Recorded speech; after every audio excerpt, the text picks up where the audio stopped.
জালুকবাৰী বৰাগাঁৱত অৰ্থাৎ tradition road সমীপত এটা ভয়ংকৰ দুৰ্ঘটনা সংঘটিত হৈ গ'ল আৰু এই দুৰ্ঘটনাটোৰ সবিশেষ ইতিমধ্যে সকলোৱে জানে। দুৰ্ঘটনাটো সংঘটিত হ'ল এনেধৰণে যে তথাপিতো এবাৰ কৈ দিছো যে কেনেকৈ সংঘটিত হৈছিল দুৰ্ঘটনাটো। এখন স্কুটি আহিছিল, চিচিটিভি ভিজুৱেলছ ইতিমধ্যে সকলোৰে হাতত পৰিছে, সংবাদ মাধ্যমে দেখুৱাইছে, আৰক্ষীৰ হাততো পৰিছে।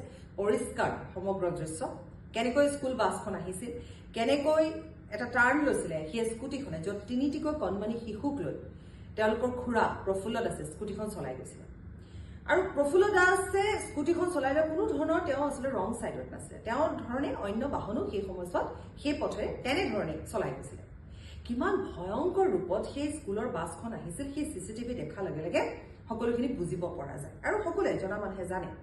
কাৰণ প্ৰথমতে আমাৰ প্ৰথম প্ৰশ্নটো আহে, হয়তো স্কুটিখন ভুলকে চলাইছিল নেকি, কণমানি শিশুক লৈ কেনেধৰণে ৰিস্ক লৈছিল, এনেকুৱা ধৰণৰ কথাবোৰ আহে। কিন্তু যেতিয়া আপুনি চিচিটিভি ভিজুৱেলছটো দেখিব তেতিয়া আপুনি দেখিব যে প্ৰকৃততে তেওঁ ঠিকেই আছিলে আৰু এই বাছখনৰ যিটো দ্ৰুত গতি, বাছখনে যেনেধৰণে আহিছিল সেয়া দেখিলে গাৰ নোম শিয়ৰি উঠিব। আৰু তাৰ পাছৰ প্ৰসংগটো হৈছে যে এইগৰাকী স্কুল বাছৰ চালক, যাৰ নাম হৈছে বিষ্ণু সোণোৱাল, তেওঁ অকপট স্বীকাৰোক্তি। তেওঁ কি কৈছে, তেওঁ কৈছে যে দুখ মোৰো লাগিছে, কিন্তু মই এতিয়া কি কৰিম। তেওঁ অত্যাধিক সুৰাপান কৰি আছিলে আৰু সুৰাপানৰ ফলতে যে দুৰ্ঘটনাটো সংঘটিত হৈছে সেই কথা তেওঁ স্বীকাৰো কৰিছে। এতিয়া কথা হৈছে যে সুৰাপান কৰি এখন স্কুল বাছ চলাবলৈ ইমান মৰসাহ কেনেকৈ এগৰাকী চালকে কৰিব পাৰে। এই বিষয়টো বাৰম্বাৰ উত্থাপন হৈছে। বিদ্যালয় গাত এই সময়ছোৱাত দুখ দিব নোৱাৰি, কাৰণ এজন মালিকে, এজন লোকে, এজন ব্যক্তিয়ে ব্যৱসায় সূত্ৰে তেওঁলোকে বাছ ক্ৰয় কৰে, স্কুলসমূহত তেওঁলোকে ভাড়ালৈ দি দিয়ে।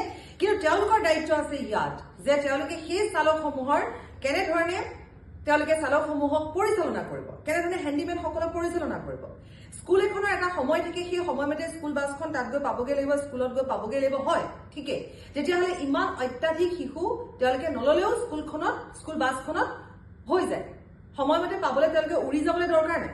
না আপুনি চাব যে পুৱাৰ ভাগত স্কুল বাছৰ দৌৰাত্মক, আংশিক স্কুল বাছৰ দৌৰাত্মক সদায় দেখিবলৈ পোৱা যায়। কিমানটা ঘটনা এতিয়ালৈকে গুৱাহাটী মহানগৰীত ঘটিছে। এই কথাটো গুৰুত্ব সহকাৰে লোৱা উচিত। প্ৰত্যেকগৰাকী স্কুল বাছৰ যিসকল মালিক, যিসকল স্বত্বাধিকাৰী, তেওঁলোকে চাব লাগে সেইসকল চালকক তেওঁলোকে নিয়োগ কৰা সময়ছোৱাত, আৰু আনকি পৰিবহণ বিভাগটোৱেও এই বিষয়টো গুৰুত্ব সহকাৰে ল'ব লাগে আৰক্ষীয়েও। নহ'লে এনেধৰণে কোনো দুখ নোহোৱাকৈ এনেকৈ কণমানি শিশু হওক বা এগৰাকী ব্যক্তি, যিগৰাকী খুৰাকৰ মৃত্যু হৈছে প্ৰফুল্ল দাস, এনেকুৱা ঘটনাবোৰ ঘটিয়ে থাকিব।